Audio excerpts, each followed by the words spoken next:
ڕێز و سڵاو بۆ ئێوە بینەرانی خۆشەویستی تەلەڤیزیۆنی کۆمەڵە و بەرنامەی لێکدانەوە هەڵوێست. ئازیزانە بەرنامەیەم ڕۆماندا دوو بابەتمان بۆ ئامادەکردوون کە یەکەمیان نووسینێکە لە عوسمانی حاجی مارف باسێکەکە لە مەترسیەکانی سەرکوردەکانی سووریا.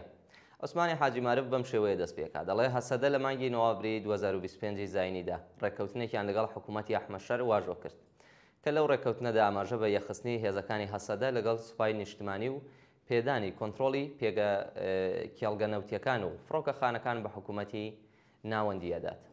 ئەم ڕێککەوتنە وەها نیشانەدات هەوڵێکە بۆ دەستەبەرکردنی مافەکانی خەڵکی کورد زمان لە ناو دەوڵەتی سووریادا، بەڵام لە ناڕوونیدا داپۆشراوە و نیگەرانی ڕاستەقینە لە پابەندبوونی لایەنەکان بە جێبەجێکردنی دەوروژێنێت.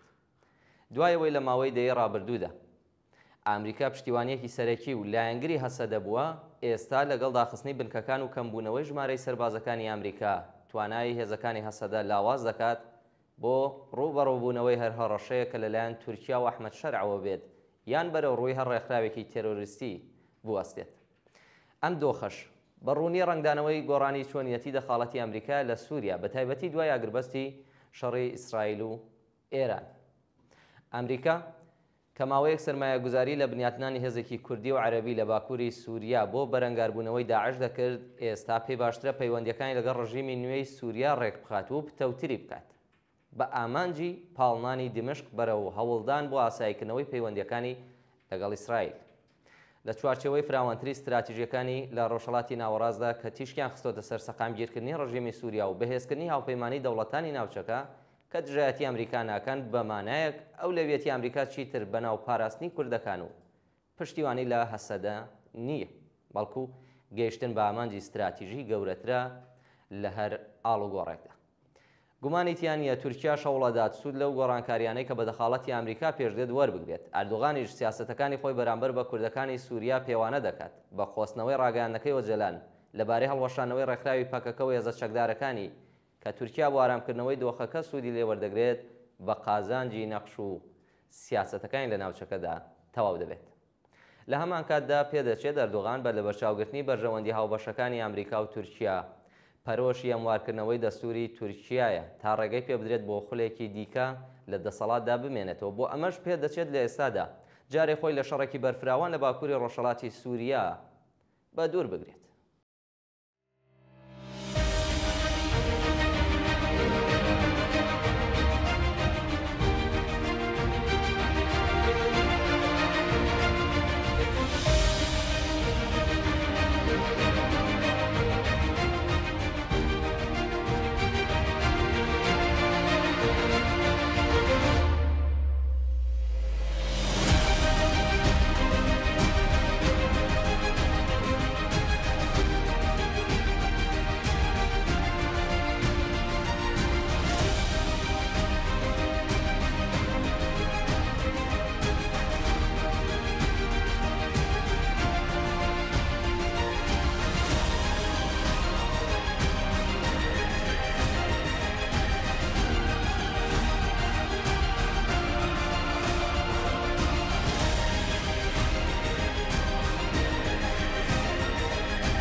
مەزلوم عەبدی لەژێر ڕۆشنایی کەمبوونەوەی پشتیوانی نێودەوڵەتی و زیادبوونی فشارەکانی تورکیا لە هەوڵی پاراستنی هەسەدەیە لە هەلومەرجێکی سەختدا بۆیە ناچار بوو ڕێککەوتنی مانگی نۆڤەمبری 2025 قبول بکات.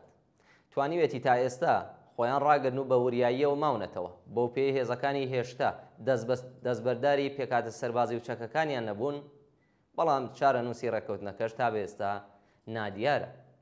بەیاننامەکانی بەرپرسانی ئەمریکا جەخت لەسەر گرنگی یەخستنی هێزەکانی هەسەدە لەگەڵ حکوومەتی نوێی سووریا دەکەنەوە.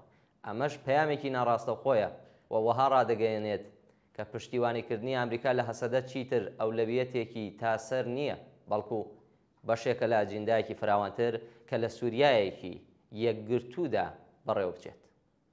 تورکیا لە سەرەتا ڕاپەڕینەکانی سووریا لە ڕووی سەربازی و سیاسیەوە بەردەوام هەوڵی داوە دەخاڵەت لە وڵاتی سووریادا بکات. دوای ڕوخانی ڕژیمی ئەسەد هەژمونی تورکیا بەسەر فەرمانڕەواکانی دمشقدا ڕوون بووەوە. کاریگەریەکەی لە وردەکاریەکانی نەخشەڕێگای بردننی سووریا بەرەو دامەزراندنی ڕژیمێکی ئیسلامی ناوەندی ژێردەستەی ئەنکارا بەرجەستە دەبێت. ئەردوغان ئێستا گڵۆپی سەوزی لەلایەن ترامپەوە بۆ هەڵکراوە کە دەسەڵاتی ئەحمەد شەرع دەرگای سووریا بەکراوەیی بۆ تورکیا جێبهێڵێت. نفوزی تورکیا لە سووریا لە ڕێگەی دامەزراندنی بنکەی سەربازی و بەدەستێنانی گرێبەست و ڕێکەوتن و وەبەرهێنان و پرۆژە ئابوووریەکان و ڕاهێنان و پڕشەکردنی سوپای سووریا ئەنجام بدات. ئەمەش وا دەکات کە تورکیا لە سووریاوە ڕۆڵی ئێران بگێڕێت و ببێتە هێزێکی باڵادەست و کاریگەر لە ناوچەکەدا.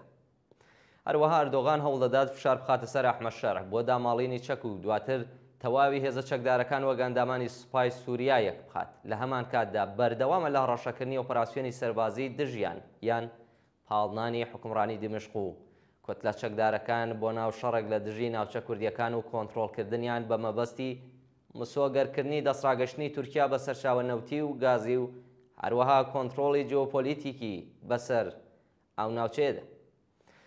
سەرەڕای ڕێکەوتنی شەرع لەگەڵ مەزلوم عەبدی لە دەی نۆڤەمبردا کە بە نێوەندگیری لە ژێر چاوەدێری ئەمریکا لە پێنتاگۆنەوە پێکات بۆ گەیشتن بە ڕێکەوتنێکی ڕێکخراوەیی لە ماوەی ساڵێکدا هەسەدە پێی وایە ئەتوانێت وەک هێزێکی سەربازی لە چوارچێوەی ناوچەکانی نفوزی خۆیدا و لە ژێر دەسەڵاتی دمشقدا ڕێگەپێدرا و بێت و بمێنێتەوە. ئەمەش لەلایەن تورکیاوە قبوڵ نەکراوە چونکە بەردەوامبوونی هەسەدە مانایەوەیە پێگەی کوردەکان بەرز ڕادەگیرێت و ڕێگە بە دەخاڵەتی تورکیا دەگرێت. لە لایەکی تریشەوە مەسەلەی هێزەکانی هەسەدە و چەکەکانی لە پەیوەست بە شەڕیاوپەیمانی نێودەوڵەتی دژی داعش ڕێگەپێدراو بووە بۆیە بە لە بەرچاوگرتنی بەردەوامی داعش و سەر هەڵدانی هێزە ئیسلامیە توندڕەوەکان لە سووریا و بوونی دەیان هەزار جیهادی بیانی پێویستی مانەوەی هەسەدە دەهێڵێتەوە. بەڵام لە کاتێکدا ئەمریکا گەیشت بەوەی کە ئەحمەد شەرع بەهێز کات و سوپا و دەستگاکانی بتوانن کۆنتڕۆڵی زیندانەکانی داعش بکەن و شەڕی داعشیش بکەن، لەو حاڵەتەدا کارێکی بە هەسەدە نامێت و دەستبەرداری دەبێت.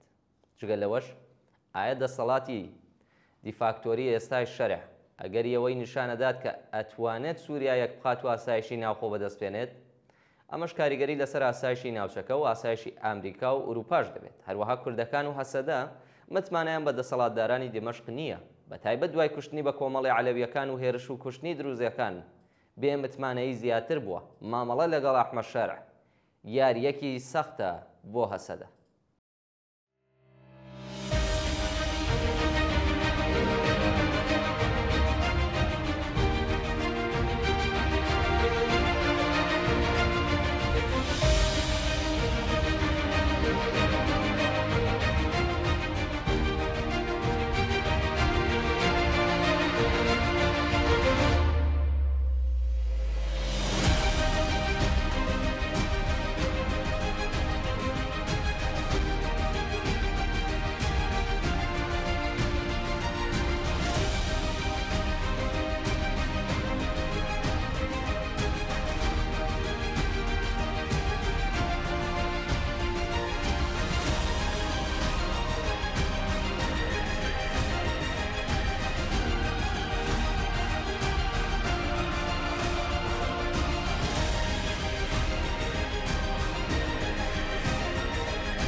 هەرچەندە ئیسرائیل بانگەوازی بۆ پشتیوانیکردن لە کوردەکان و کەمینەکان لە سووریا ڕاگەیاندووە، ئەمە استراتیژێکی جیۆپۆلیتیکی دژ بە تەماحەکانی تورکیا و ئێران و پلانەکانی ئەردۆغانە بۆ هەژمونی و کاریگەریان لەسەر سووریا.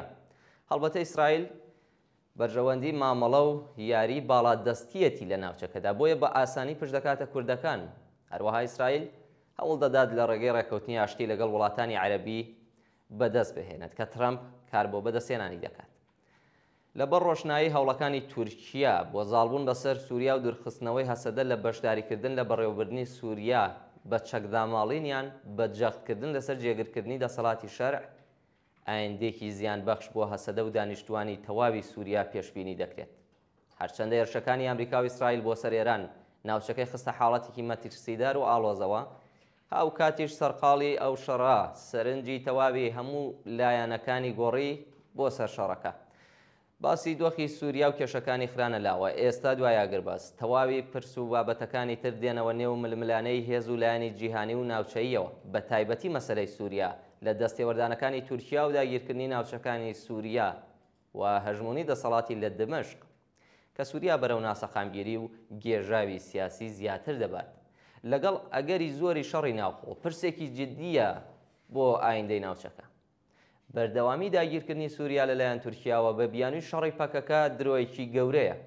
ئاشتەیە کە ئامانجی زاڵبوونی بەسەر سووریا بۆ سەروەری تورکیا لە ناوچەکەدا، بۆ جێخستنی باڵادەستیە بەسەر بازاڕی ناوچەکە و گۆڕینی بە بازاڕێکی تەواو کاریگەر لە بەرژەوەندی تورکیادا، بە کۆنتڕۆڵکردنی سەرچاوەی وزە و گاز و ئاوی سەرزەوی و جوگرافیایەکی گرنگ کاردوغان بتوانێت هەڕەشە لە بەرژەوەندیەکانی دراوسەکانی بکات و ببێتە یاریزانێکی سەرەکی کاریگەر لە ڕۆژهەڵاتی ناوەڕاستە. بەڵام ئەمەی بەبێ پشتیوانی هاوپەیمانی لەگەڵ ئەمریکا بۆ ناچێتە سەر. پێم وایە لە هەلومەرجی ئێستا و دۆخی شەڕ و ململانێ لە بەرامبەر ئێراندا تورکیا ئامادە دەبێت بچێتە ژێرباری ئەو هاوپەیمانیە. ئەو پرسیارە دێتە پێشەوە: ئایا کوردەکانی سووریا لەژێر ڕۆشنایی ئەو گۆڕانکاریانەدا دەتوانن دەستکەوت و مافەکانی خۆیان بپارێزن، یان دەبنە قوربانی گۆڕانکاری لە سیاسەتی ئەمریکا لە ناوچەکەدا؟ پێم وایە ئایندەی ناوچەکە بە کراوەیی دەمێنێتەوە. ناوچەکە پڕە لە تەحەدا و مەترسی، پرسی زۆر هێن یەکلای نەبوونەتەوە، بە تایبەتی کێشەی فەلەستین و کێشەی کورد چارە نووسێکی دیاریکراویشیان نییە. کێشەی کوردەکانی سووریا و ئایندەی هەسەدە و باکووری سووریا بە هەمان شێوە لە هەمان ناڕۆشنیدا دەمێنێتەوە و ئەگەر یەوەشەیە ببێتە قوربانیەکی تر. لەم نێوەدا مەسەلەیەکە گرنگە لە بەرچاومان بێت. لە تەواوی ئەم ململانە و شەڕ و مەترسیانەدا خەباتی جەماوەری نەک نەیتوانیوە ڕۆڵی سەرەکی ببینێت، بەڵکو دۆخی شەڕ و مەترسی و نائارامی و پێگەی هێزی میلیشیا گەورەترین گورزیاویشتووە کە جەماوەری ناڕازی خامۆش و بێدەنگ بێت و بچێتە دواوە، یان نەتوانێت لە هاوکێشە سیاسیەکاندا ڕۆڵی خۆی بنوێنێت، کە دەخاڵەتی ڕاستەوخۆی خەڵک ڕێڕەوی ڕووداوەکان بە قازانجی بەهێزبوونی خەباتی جەماوەری و دەسەڵاتی ڕاستەوخۆی خەڵک بگۆڕێت.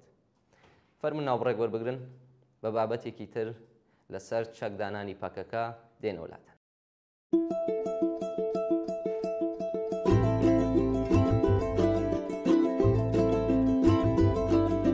شەروانو کەزی یادای کە بێ قوربانو تۆ نەهێنی تۆڵامە بێدەستێ خوێنە بێژانو شەروانو شەروانو شەروانو شەروانو کەزی یادای کە بێ قوربانو تۆ نەهێنی تۆڵامە بێدەستێ خوێنە بێژانو شەروانو شەروانو شەروانو شەروانو شەروانو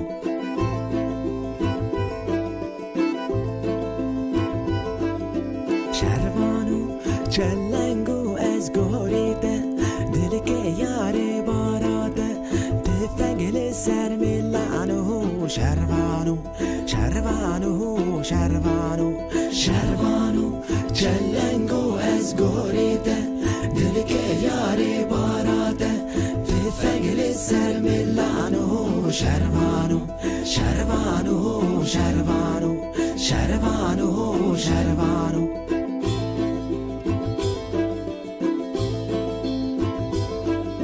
شروانو گرکدین برخانو نولی بده سنگانو بلزو بسکه حیرانو شروانو شروانو شروانو شروانو گرکدین برخانو نولی بده سنگانو بلزو بسکه حیرانو شروانو شروانو شروانو شروانو شروانو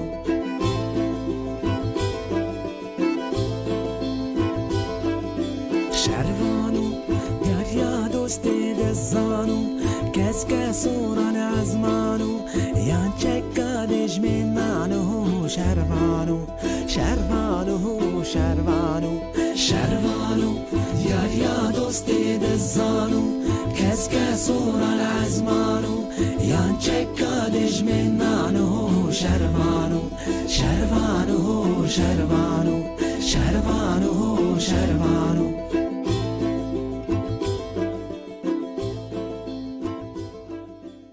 سەرەتایەکی سەخت و دژوار سەردێڕی نووسینی کاوەی مەلا حسێن کە بەم شێوەیە دەست پێکات بەکردار گەریلاکانی پارتی کرێکاریانی کوردستان واتە پەکەکە لە چوارچێوەی بانگەوازی ئاشتی و کۆمەڵگەی دیموکراتیکی بەڕێز عەبدوڵڵا وجەلان گروپێکیان لە مەراسمێکدا بە سەرپەرشتی بە سێهۆزان هاوسەرۆکی کەژەکە بە مەبەستی نیشاندانی نیازپاکی بۆ پرۆسەی چارەسەری چەکەکانیان لە ئەشکەوتی جاسەنە لە سنووری چارۆچکەی دوکانی سەر بە پارێزگای سلێمانی لە ناو برد.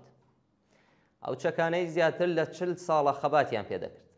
ئەمڕۆ وەک پەیامێکی ئاشتی چەکەکانیان سووتان، بەڵام لەگەڵ سووتانی چەکەکانیان دڵی هەموو خەباتکارێکی کورد گڕ دەگرێت. بە واتایی هەمیشە کورد لەگەڵ ئاشتیە و قوربانی زۆری داوە، بەڵام ڕژیمەکانی بەرامبەر هیچ کات وەک پێویست بەدەمە و پەیامەوە نەچوون و بە ئێستاشەوە کە ئەردوغان وشەی تیرۆر و کۆتایی هێنان بە تیرۆر بۆ کورد بەکاردەهێنێت. تۆپەکە لە پێی ئەردوغانە و من پێم وانییە بتوانێت دیارەیەکی جوان بکات لە ڕۆی پەرلەمانی بە هەموارکردنەوەی یاسا و کردنەوەی دەرگایەکی نوێ بۆ ئاشتی و دەستەبەرکردنی مافەکان و ئازادی، ئەوەی لە دیدی ڕژیمی تورکیا دەخوێنرێتەوە، نەک لە نێو تورکیا بەڵکو لە بەشەکانی دیکەش دژی مافی سیاسی و یاسایی کووردە. لە ڕۆژاوا و باشووری کوردستان و لە قاڵبدانی کورد بە گوێرەی سیاسەتی خۆی هەڵوەشانەوەی هەرێم و دەست بەرداربوونی کوردانی سووریا لە مافەکانیان لەگەڵ چەکدانان و سووتاندنی چەکەکانیان، ئایا سوپای تورک خاکی هەرێم شۆڵ دەکات و باوەشی یاسایی و سیاسی بۆ گەریلاکان دەکاتەوە و عەبدوڵڵا وجەلان لە زیندان ئازاد دەکات؟ دوای 26 ساڵ دەست بەسەرکردن بێگومان هیچ هیوایەک لە عەقڵیەتی ڕژیمی تورکیا بەدی ناکرێت.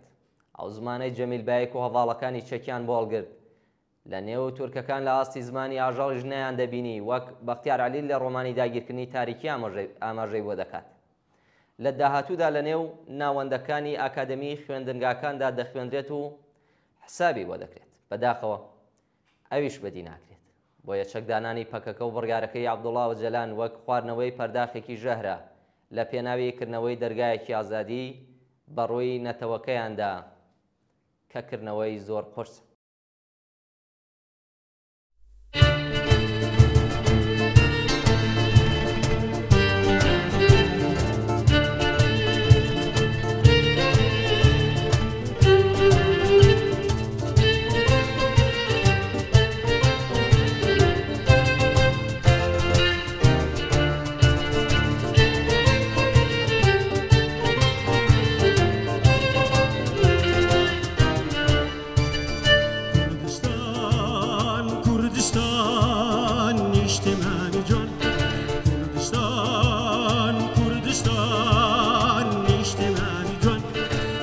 هربجی بشادی سربستی و آزادی هربجی هربجی هربجی هربجی بشادی سربستی و آزادی هربجی هربجی هربجی لطفی برزی گردن کشه نزاری سفی برخوری رشه لطفی برزی گردن کشه نزاری سفی برخوری رشه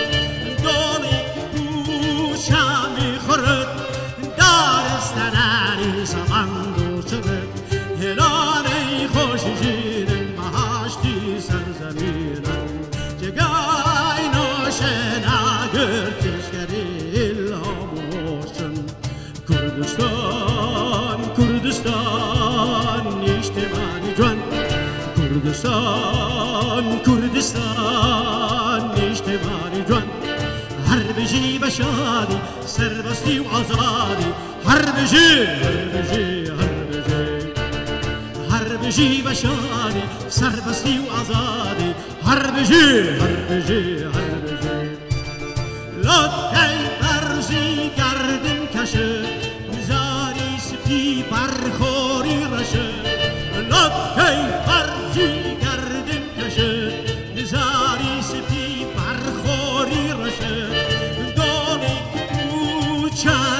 کورد دارستانی زبند و شرد نانی خوشی جیرن بهاشتی سرزمینم جگای نوشن اگر تشکری لاموشن کردستان کردستان اجتماعی جوان کردستان کردستان اجتماعی جوان هر بجی بشادی سربستی و آزادی هر بجی هر بجی هر بجی هر بجی بشادی سربستی و آزادی هر بجی هر بجی هر بجی